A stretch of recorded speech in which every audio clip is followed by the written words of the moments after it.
Bu türkünün nasıl adı? Çıkıp da yükseklerden bakma.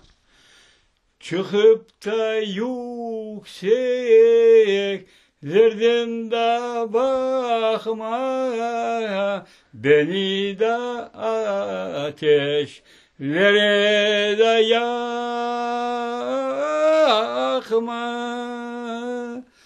Sağ yanına güller de takma.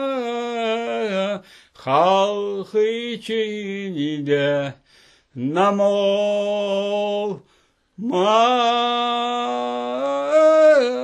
mı? Ah olmaz mı? Vah olmaz mı? İki de dülber bir olmaz mı?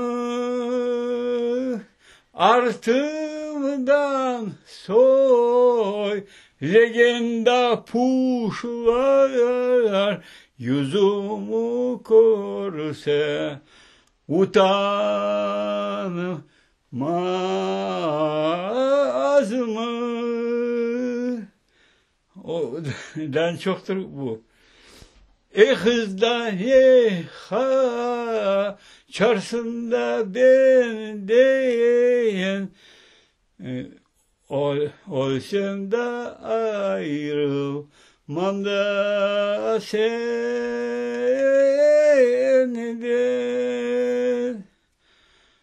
Ortahara